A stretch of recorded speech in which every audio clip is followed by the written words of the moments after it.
Welcome to our second video class notes on atomic number and mass number. This is over class notes 3B4.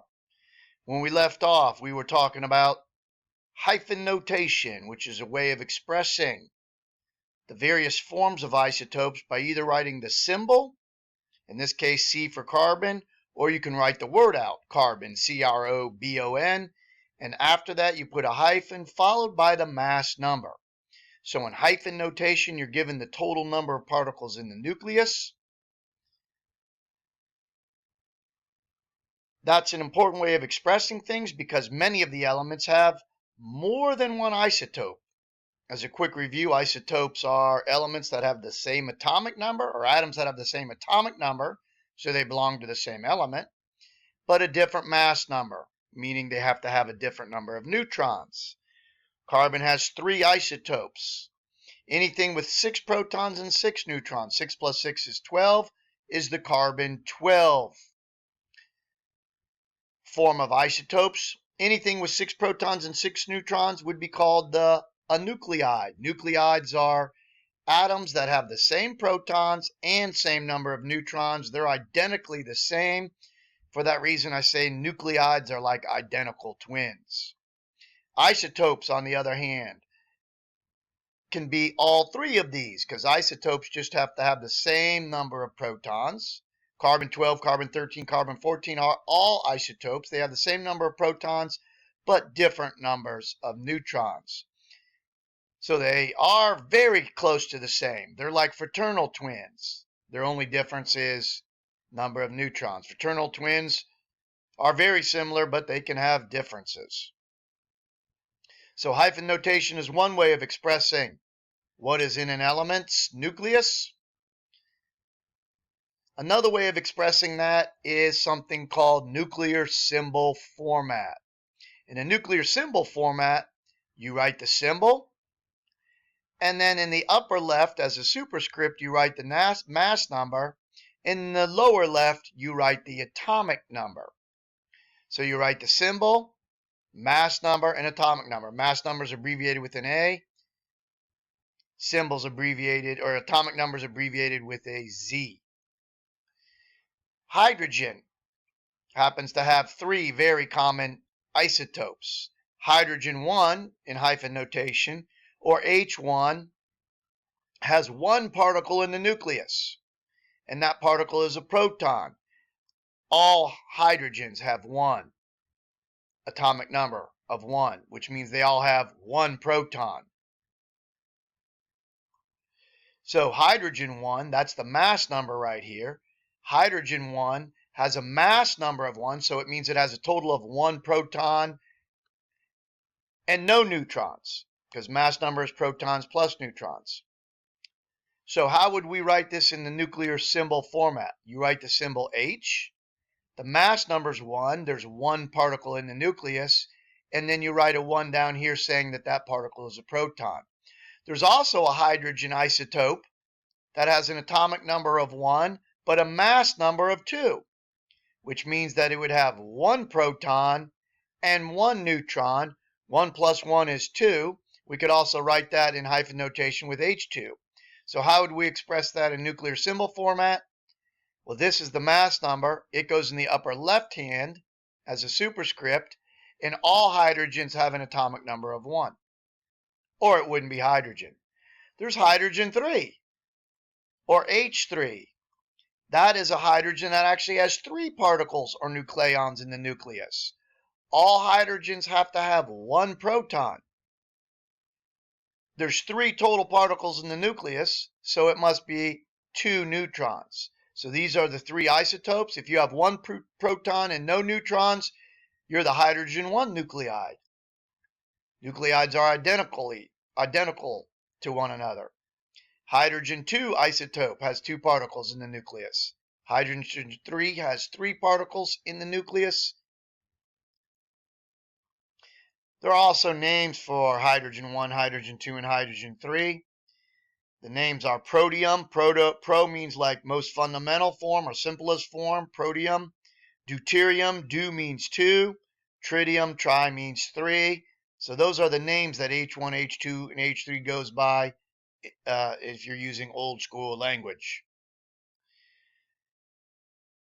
So what we want to start talking about is how can we find the number of neutrons in an atom? We kind of alluded to that right down here. Nuclear symbol format kind of lets you know that there's one particle in this particular atom in the nucleus, and it is a proton.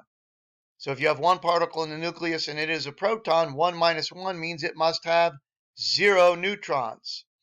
This hydrogen right here has 2 particles in the nucleus, a mass number of 2.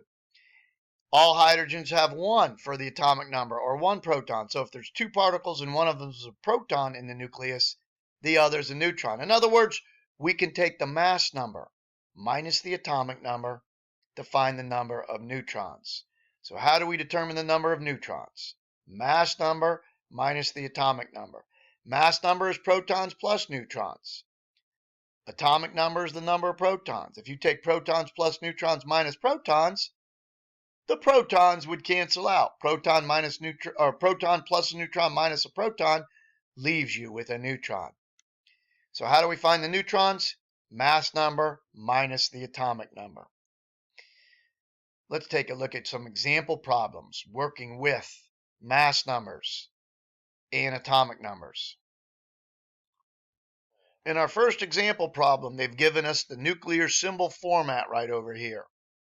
For the element phosphorus, P is phosphorus. So the mass number of phosphorus is 31. That's the upper left-hand corner. That's protons plus neutrons. The atomic number of phosphorus is 5. That's in the lower left-hand, or 15, excuse me. Anything with 15 protons in the nucleus is phosphorus, as we see right here. Here's phosphorus' square. Anything with 15 protons qualifies the atom as being phosphorus. What they want us to find is the number of neutrons, protons, and electrons. Well, first of all, the mass number is protons plus neutrons. That number is 31. The atomic number is the number of protons. So they want us to find number of protons. They tell us the number of protons right here. The number of protons is 15. So if it has 15 protons, how many electrons would it have for a neutral or normal form of the atom, meaning it hasn't gained or lost electrons? We know that the number of protons has to equal the number of electrons, because protons for a neutral atom must be balanced out by the electrons, which are negative. Protons are positive, must be balanced out by the negatives. So if there's 15 protons, which are positive, it has to have 15 electrons, which is negative, for it to be neutral. So we found protons, we found electrons. How do we find neutrons? If you recall, number of neutrons is the mass number, that's this number, minus the atomic number, which is 15, because this number, 31, is protons plus neutrons. This number 15 is number of protons. If you take protons plus neutrons minus protons, you're left with neutrons. So 31 minus 15, this atom has 16 neutrons. Now they're asking us an additional question. How many electrons would P3- have? Phosphide ion is P3-. How many electrons does it have? Well, by convention, just so we know, 3- means it actually has gained 3 minuses, or 3 electrons. They don't write 3E-, they just write 3 minuses. So this has picked up 3 minuses. It now has 3 more negatives than it does positives. How many protons did it have? 15. If it's 3-, it has to have 3 more electrons than those 15 protons. 15 plus 3- is 18. So let's take a look here again, maybe a little slower. Atoms that gain electrons become negative. So P3- means it's gained 3 negatives. Anions are negative. They've gained electrons, all the ends. Anion is negative and they've gained. So phosphorus started with 15 electrons. We talked about that up here. If it has 15 protons, it starts off neutral, so it must have 15 electrons. So now it has 3 more negatives. So it started with 15 electrons, and now it has 3 more. 15 electrons plus 3 electrons is 18 electrons total. Interestingly enough, let's take a look back at this periodic table. Phosphorus starts with 15. We said that it likes to get 3 more. It likes to become 3 minus to give it 18. So when phosphorus reacts, it tries to get 18 electrons like this family right here. This argon is in the last family to the right. They're the noble gases, also called inert gases because they do not react. Inert means they do not react. Why doesn't argon chemically react? Well, we remember chemical reactions are an attempt to gain or lose electrons to end up with a stable outer octet of 8, or for the smaller atoms, they need to have 2 to fill their outer level, which we call the valence level. Smaller atoms only need 2 to fill it. So phosphorus gains 3 and ends up with 18 like argon. Here we go. Now we're looking at selenium. Selenium, and they're giving us another nuclear symbol format for selenium. They said find the number of neutrons, protons, and electrons for a neutral isotope of selenium. Well, right here's the number of protons. That's the atomic number. So the number of protons is 34. They give that to us right there. How do we find the number of neutrons? 79 is how many protons plus neutrons it has. Of those 79 nucleons or particles in the nucleus, 34 of them are protons. So the rest must be neutrons. 79 minus 34 is 45. So selenium has 45 neutrons. If it's neutral, how many electrons would it have? Well, it starts off with 34 protons. That all selenium atoms have 34 protons. If it's neutral, the number of negatives must equal the number of positives, so it must also have 34 electrons. It would have to have 34 electrons as well. We take a look at selenium on the periodic table. Here's selenium right there. There's the 34 for its atomic number.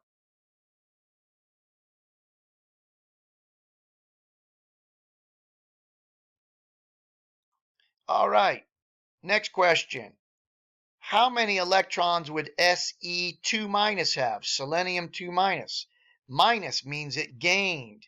When it's negative, when there's a negative sign, when it's a negative ion, it's gained with the N electrons. Anions are negative, they've gained electrons. So that means it has 2 more negatives or 2 more electrons than it started with. It started with 34 electrons. So if it has 2 more, 34 and 2 is 36. A second ago, we looked at phosphorus wanting to gain 3 electrons to become stable like argon. Look at selenium. It needs 1, 2 to be like krypton. Krypton has a filled valence. Krypton's a noble gas. It doesn't react. Why doesn't it react? It already has the electrons it needs. It needs 36. Selenium, just like krypton, needs 36. So selenium would need to gain 1, 2 electrons to be like krypton, to have that filled or stable outer octet. That explains why selenium wants to be 2 minus, as it shows here. On this next question, what is the nuclear symbol for a neutral atom of argon 40? Remember, this is the hyphen notation. 40 is the number of protons plus neutrons in the nucleus. If I've forgotten what the 40 means, here's argon. Argon has 18 protons. On the periodic table, it has 18 protons. So that 40 cannot be number of protons. That 40 is the mass number. It's protons plus neutrons. So the mass number is 40. As we just showed you, the atomic number is 18. So how would we write it? The nuclear symbol, the 40 goes up here, the 18 goes right there. How many electrons would it have to have? Well, if it has 18 protons when it starts with, and it's neutral, then it would have to have 18 electrons. 18 positives would have to be balanced by 18 negatives. How many neutrons would it have?